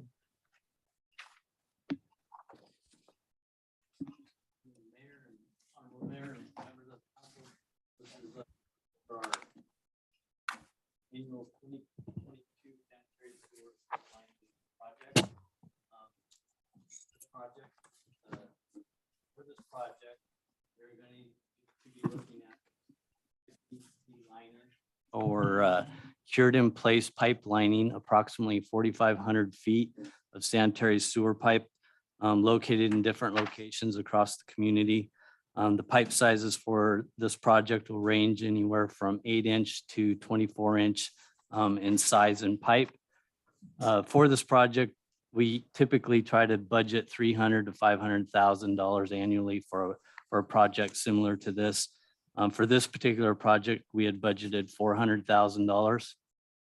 And we prepared an engineer's estimate when we kind of put this project together several months ago. Actually, we began putting this project together last fall, and our engineer's estimate came in at $413,162, which was slightly over the budgeted amount.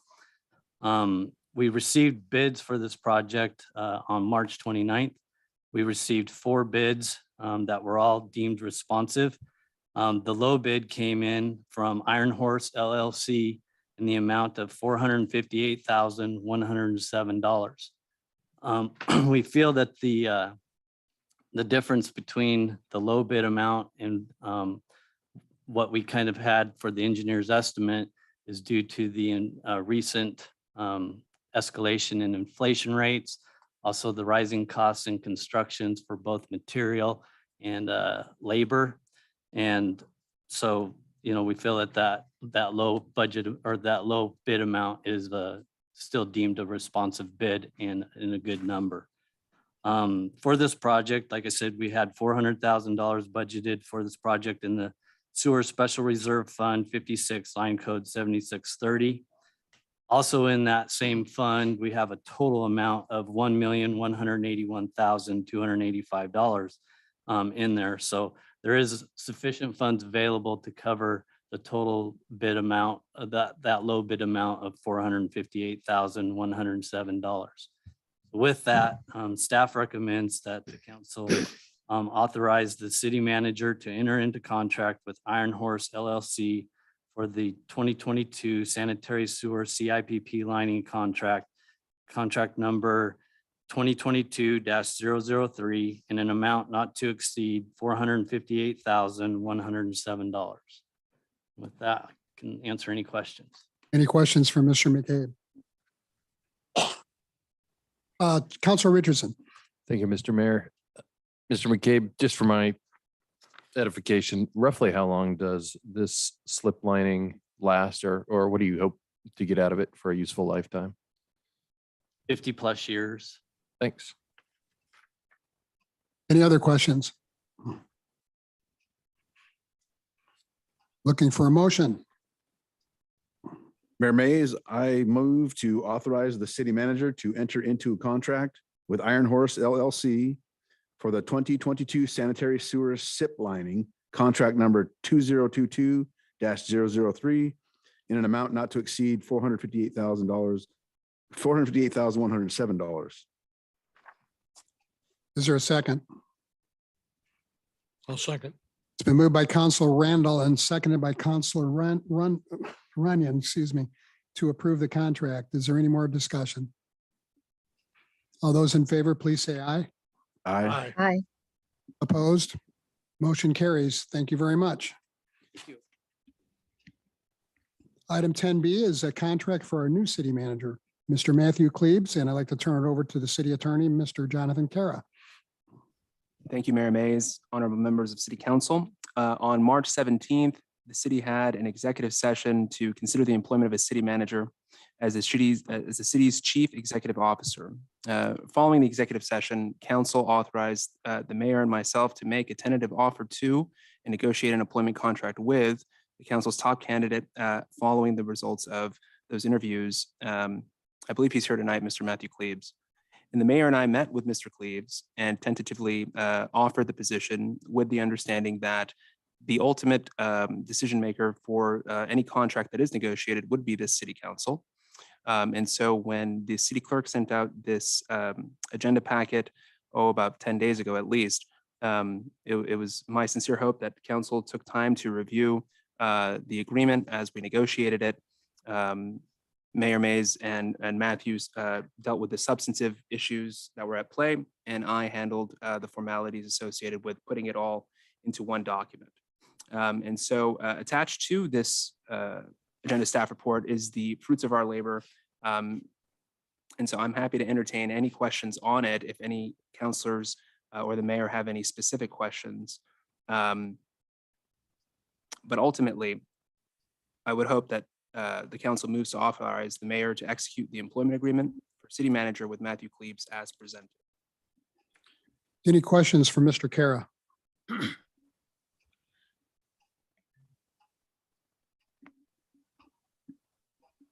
I'll entertain a motion. Mr. Mayor, I'd be happy to make that motion. I move to authorize the mayor to execute the employment agreement for city manager with Matthew Klebs as presented. Is there a second? All second. It's been moved by Council Richardson and seconded by Council McLaughlin to approve the contract for Mr. Matthew Klebs. Is there any more discussion? All those in favor, please say aye. Aye. Aye. Opposed? Motion carries 5-0. Congratulations, Mr. Klebs.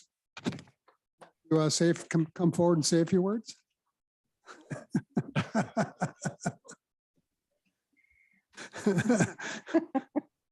I'll be very, very brief. I just wanted to not Please cry. give your address. Matthew Klebs, 726 East 18th Street. It's a new address, but up near the Readiness Center. And I just wanted to briefly say thank you for accepting me as the new city manager for the city of the Dalles. And I look forward to working with all of you and with city staff on the good projects and opportunities that we'll have before us. So thank you. Welcome aboard. I'm sure Julie will be on your speed dial as well. And She already is. she already is. Okay. Thanks again. Congratulations. We're looking forward to working with you. Okay, item 11A is a resolution accepting a portion of property on West 15th Street for public street purposes. Our Public Works Director, Mr. Dave Anderson. Thank you, Honorable Mayor and members of council. This is a culmination of quite a few years of efforts to acquire property for the future extension of West 15th Street, thereby allowing for a utility corridor to serve properties yet to be developed and a route for access. The city had previously acquired 2 parcels that are actually one on each side of the property currently owned by the Martin and Constance Nunley Revocable Living Trust. The city has, after nearly a year of negotiations, been able to negotiate a purchase price for this property of $44,199, which was found to be on the lower end of current market value for property in that area.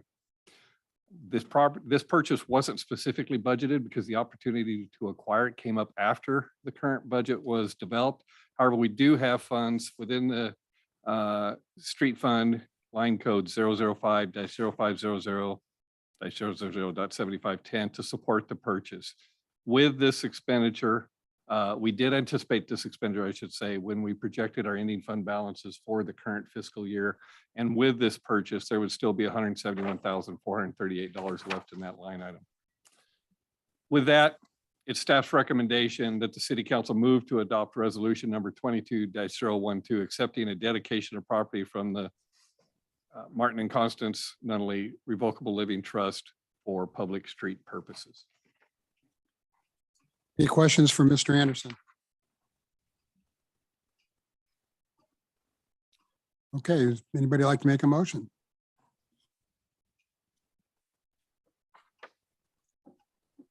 I'll make a motion. Counselor Long? I move to adopt, I move the adoption of resolution number 22-012, accepting a dedication of property from the Marlin and Constance Nunley Revocable Living Trust for public street purposes. Is there a second?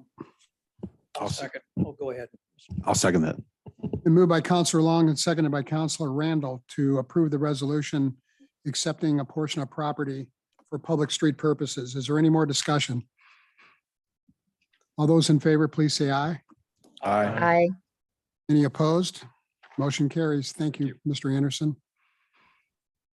Okay, fine. Let's see. Item 11B, approval of ARPA funding for the Mid-Columbia Community Action Council and the Northern Wasco County Parks and Recreation District. Mr. Kara. Thank you very much, Mayor Mays, Honorable Council. The Finance Director is unable to attend tonight, and she asked me to step in to present her agenda staff report on this and another issue later in the agenda. This is concerning the dispersal of 2021 American Rescue Plan Act federal funding. And you may recall the last time this was brought up was at the September 13th meeting, where the city manager had discussed some of the specific projects that were connected with the city's plans for the ARPA funding that it received. And the council asked for staff to return with some additional information connected with two specific projects. The first being the property acquisition fund, as it was then described, applied for by Mid-Columbia Community Action Council, and the Cirrhosis Park project, applied for by the Northern Wasco County Parks and Recreation District. And so the city developed a grant funding program to which both of those previously named entities applied, and submitted applications and associated materials for the funding. Specifically, Mid-Columbia submitted a $500,000 request for the funding of the Dalles Navigation Center project, and a copy of the draft funding agreement, which is a standard template I developed for these specific purposes, is attached to my staff report, which also includes Macaque's application as well as a narrative description of their proposal. You'll also find attached to the staff report the Northern Wasco Parks and Recreation District's application, just like Macaque's, and except in this case, the Parks and Rec District requested $400,000 in ARPA funding to provide for additional monies for the Cirrhosis Park Rehabilitation Phase 1 project, as it's described. I understand the city clerk sent off an email today, including some of the landscaping and architectural consultant plans associated with this project. And it's known as the Cirrhosis Park Conceptual Plan, dated February 2022. And so at the September 13th meeting, council asked staff to return with some additional information on this project, which has been included in the packet for your consideration. Generally, it seems that so long as a proposed project was on that initial list presented by the city manager at the September 13th meeting, and so long as a project is determined by the finance director and the city attorney as meeting the ARPA funding criteria as approved uses, and so long as the projects otherwise appear ready to be implemented, it seems that the council has already provided some direction here as to whether or not it would approve some of these contracts. And so attached for your consideration are these two drafts. Some highlights for these: the deadline to expend funds associated with these two projects is the same as it is for all ARPA projects, December 31st, 2027. The federal funds that we're talking about, totaling $900,000 in this case, are limited to the specific project as presented, and other eligible uses as all outlined by the U.S. Treasury. These are considered sub-awards. Both Macaque and Parks and Rec are considered sub-recipients, and they have stringent reporting requirements. And in order to be compliant with federal funding, they need to provide the city and the U.S. Treasury with some, yearly reports and some accounting. And the city is able to inspect the books of these entities to determine whether or not our funding is being used appropriately, as well as other stringent financial reporting requirements. And so with that, staff's recommendation is to move to authorize the city manager to execute ARPA funding agreements to approve grant funding to Mid-Columbia Community Action Council in an amount not to exceed $500,000 for the Dalles Navigation Center project, and to Northern Wasco County Parks and Recreation District in an amount not to exceed $400,000 for the Cirrhosis Park Rehabilitation Phase 1 project. I'm more than happy to answer any questions. Any questions for Mr. Kara? Just one. Councilor Runyon. Second to last paragraph, page 1 of 2, 96 of 212. Maybe it's just a title, maybe it's just verbiage, but it says Property Acquisition Fund. And in the case of the Navigation Center, it's a donation of the property. So what's the bigger definition of that property acquisition fund? Thank you for emphasizing that, Councilor Runyon. It's my understanding at the time that this was sort of being noodled around and brainstormed by city staff as to what the best use for our community these funds could be used for. I'm not too sure where the phrase property acquisition fund came from. But it was my understanding that this money has always sort of been contemplated for being a sub award for Macaque for the development of some project. And so I think at the time, back when this was initially developed, and the first time this was brought to council's informal consideration at the June 28th meeting, that I think the intent at the time for Macaque was, but I certainly don't speak for them, was to use this money to acquire land, property. And since then, it seems that the phrase property acquisition fund may be not so relevant. It's my understanding that they received a donation of land. And so Basically, that's my question, yeah, because they had the Northern Wasco County Parks and Rec under that same title there. Yeah. Obviously, they're not buying new ground for a park. sure. And so staff analyzed a host of potential permissible uses for these fundings. And all of this money has extremely strict federal requirements that it must comply with. And so we analyze this, at least when I say we, I speak for myself and the finance director. We analyze this project as a property acquisition to support transitional housing and everything else that Macaque is trying to accomplish through the Navigation Center. And we analyze it to determine whether or not this would be an eligible use that would be acceptable to US Treasury. And we also analyzed it after the donation of land to Macaque to determine whether or not the funding used for, well, whatever else they're going to use the funding for connected with the Navigation Center as outlined in the plan, we determined that that also meets these federal requirements. And so no matter how you sliced it, or no matter how we sliced it at least, it certainly seemed that the project was eligible and that as a nonprofit or organization, Macaque itself was eligible to be a sub-recipient of this award. And so it used to be called property acquisition back in June 2021. Obviously, it's not so, not being used to acquire any property now. But I included that here just because that's how the council initially saw this. Does that sort of answer the rest of your question? You're welcome. Councilor Richardson. I have a question for Jonathan. And I did bounce this off Angie, and so I don't know if you have thought about it or had any discussions, but I'd like to give you a crack at it.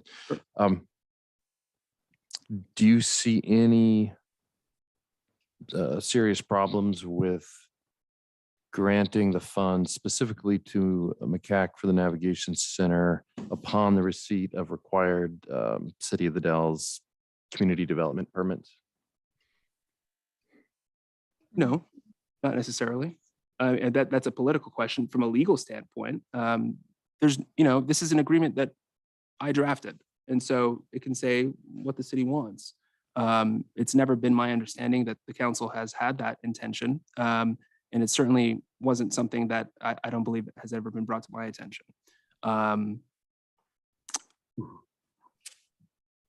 That's my answer. Thank you. You're welcome. I have a question. Councilor Long. Councilor Richardson, could you just clarify for me, were you trying to say that if the building permit or the development department did not approve what they wanted to build, that they would not get the money, that you want to specify that in the agreement? Is that what? In the motion, that was the question or the idea. Yeah. Okay. And the point being that, while I support the idea and the project as conceived, there's some hoops still to jump through. And I think that might help make it plain to the rest of our neighbors that, we're not sort of putting an undue thumb on the scale, so to speak, that this project has to go through the same planning process or community development process that any other project will have to.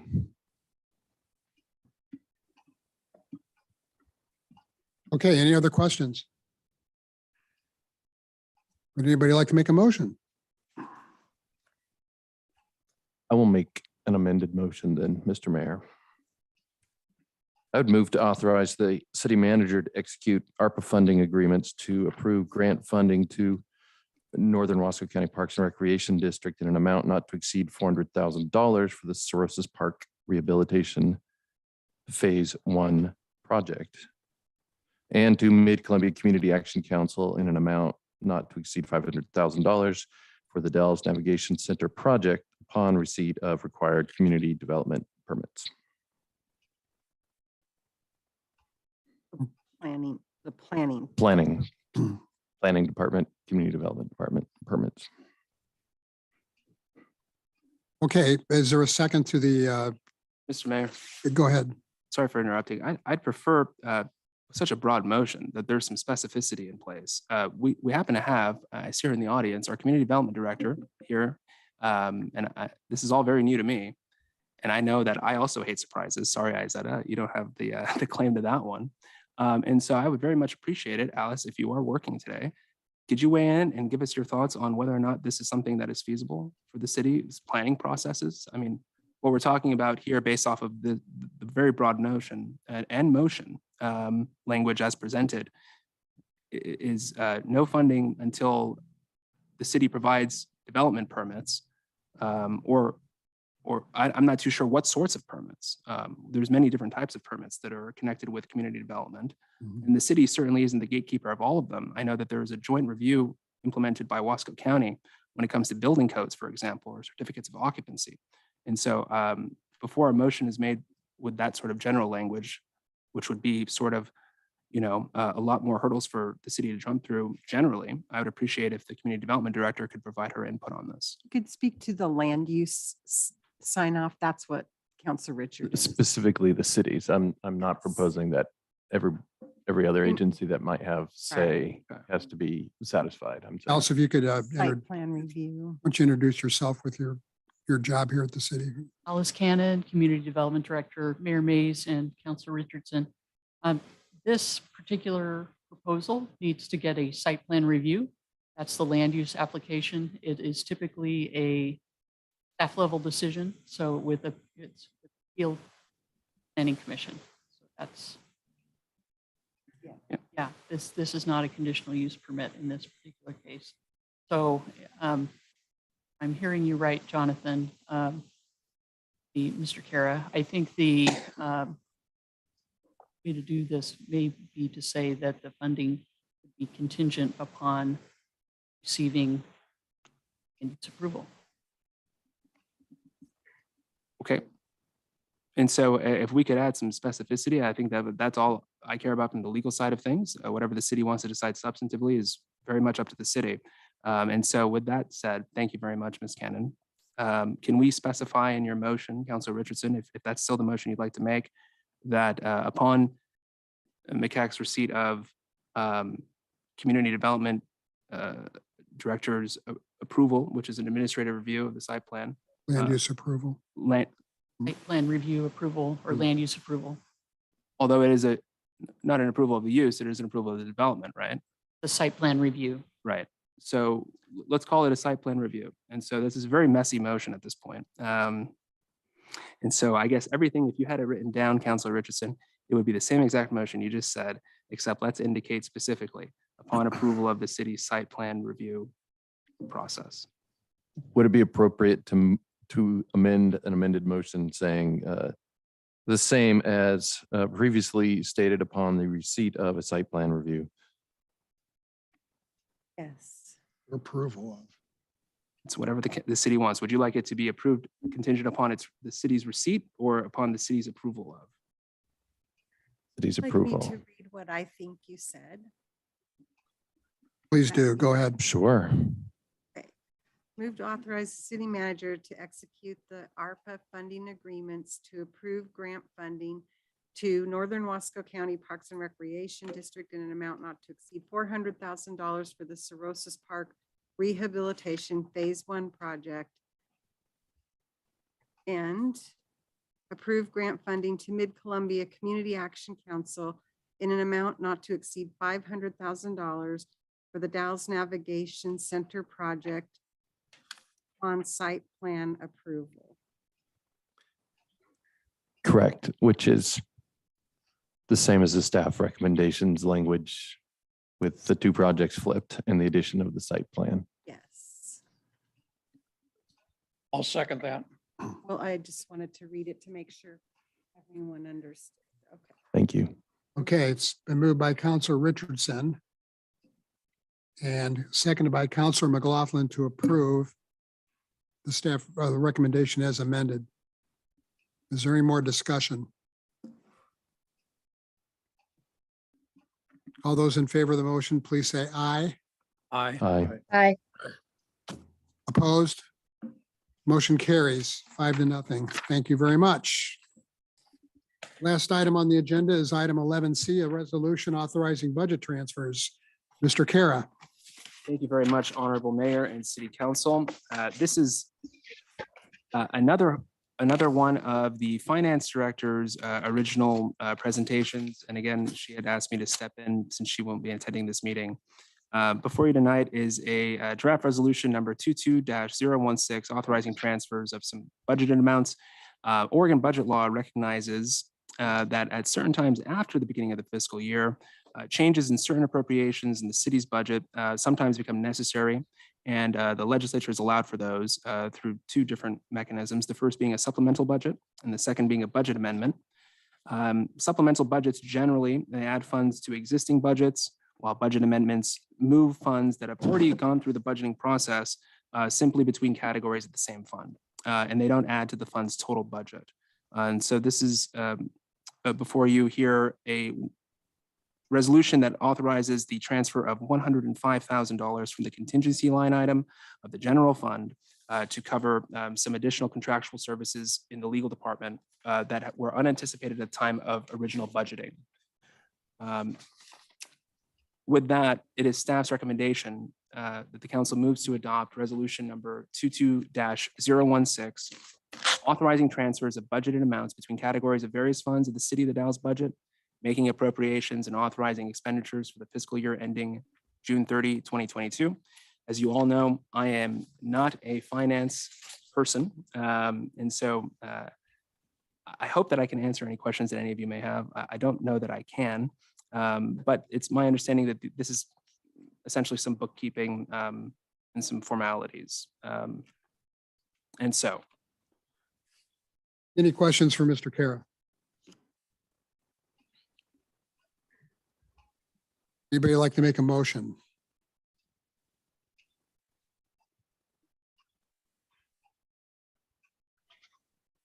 I don't have anything written in front of me here. The motion would just be simply to adopt resolution 22-016. You don't even have to read the whole title.